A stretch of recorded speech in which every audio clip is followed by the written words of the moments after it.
জঙ্গিপুর বাসস্ট্যান্ডে গ্রীষ্মের শান্তি, তালশাঁস বিক্রেতার ভিড়ে জমজমাট বাজার।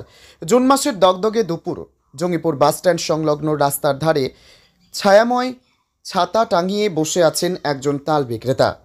তার সামনে স্তূপ করে রাখা তালের খোলস, পাশে বসানো একটি লাল ঝুড়ি, ভরে আছে ঠান্ডা ঠান্ডা তালের শ্বাস। পায়ে হাওয়াই চটি, কাঁধে ব্যাগ ঝুলিয়ে এক কিশোর দাঁড়িয়ে রয়েছে, হাতে গোনা কটা টাকা নিয়ে অপেক্ষা করছে শ্বাসের স্বাদ পাওয়ার জন্য। গ্রীষ্মের এই কাঠফাটা গরমে এখানেই যেন খুঁজে পাওয়া যাচ্ছে কিছুটা আরাম, কিছুটা প্রশান্তি। প্রচণ্ড তাপদাহের মধ্যে রঘুনাথগঞ্জের জঙ্গিপুর বাসস্ট্যান্ড এখন শুধু যাত্রীদের নয়, পথচারী ও স্থানীয়দের জন্য হয়ে উঠেছে তালের শ্বাসের এক গুরুত্বপূর্ণ ঠিকানা। প্রতিদিন সকাল থেকে দুপুর পর্যন্ত এখানে চলে তালের ব্যবসা। এক বিক্রেতা জানালেন, সকালে গাছ থেকে পেড়ে আনি, তারপর এখানেই বসে খুলি। গরমে মানুষ খেতে খুবই পছন্দ করছে। স্কুল কলেজের ছেলে মেয়ে থেকে শুরু করে কর্মজীবী লোকজন সবাই আসে। তাল শুধু একটি মৌসুমি ফল নয়, বরং এটি বাংলার ঐতিহ্যের প্রতীক। শরীর ঠান্ডা রাখে, গরমের ঘাম এবং পানি শূন্যতার প্রাকৃতিক প্রতিকার হিসেবে কাজ করে। পুষ্টিবিদদের মতে তালের শ্বাসে রয়েছে ভিটামিন বি, আয়রন, ক্যালসিয়াম ও প্রাকৃতিক মিনারেল, যা শরীরের ইলেকট্রোলাইট ভারসাম্য বজায় রাখতে সাহায্য করে। স্থানীয় এক মোবাইল দোকানদার রহমত শেখ বললেন, প্রতিদিন কাজ শেষে একটা করে তালের শ্বাস খায়। ঠান্ডা ঠান্ডা জল বের হয়, গরমে শরীরটা হালকা লাগে। এই মৌসুমটাই তালের বিক্রেতাদের রোজগারের প্রধান সময়। অনেকেই বছরের অন্য সময় কৃষিকাজ বা দিনমজুরি কাজ করেন, কিন্তু গ্রীষ্মকালে তাল বিক্রি হয়ে ওঠে জীবনের অন্যতম উপায়। একজন বিক্রেতা জানালেন, দিনে 300 থেকে 400 টাকার মতো রোজগার হয়। ভালো দিন গেলে 500 থেকে 600 টাকাও হয়ে যায়। তবে তাল সংগ্রহ এবং প্রক্রিয়াকরণ মোটেও সহজ কাজ নয়।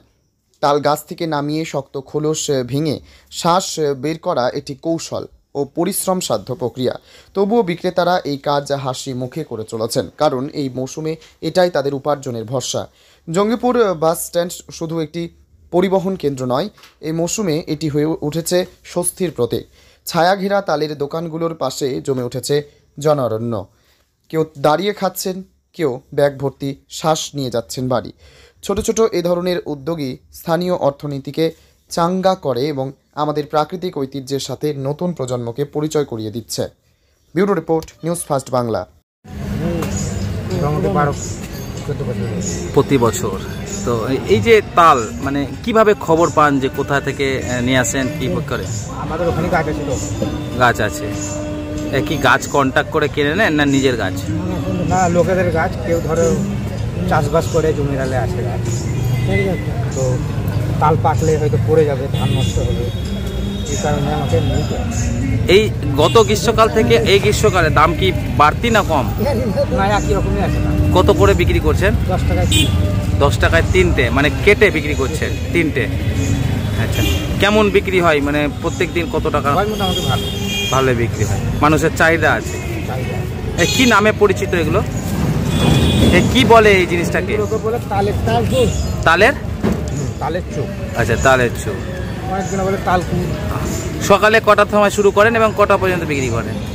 সকাল থেকে আপনার 7টা থেকে 7টা থেকে বিকেল 5টা পর্যন্ত। বিকেল 5টা পর্যন্ত। আচ্ছা,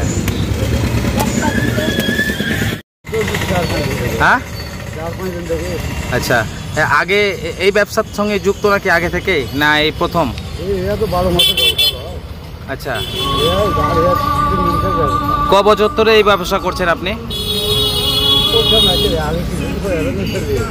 আচ্ছা আচ্ছা, মানে কত দাম একটা যদি তাল নেওয়া যায় তো দাম কত ওটার?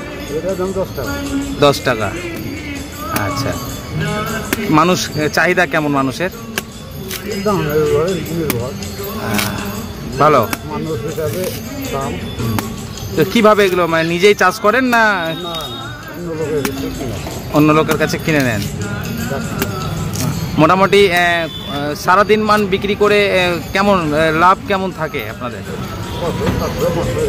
ও আচ্ছা আচ্ছা আচ্ছা আচ্ছা। কি নাম দাদা আপনার? হারু মণ্ডল। কোথায় বাড়ি, কোথায় আপনার? মির্জাপুর।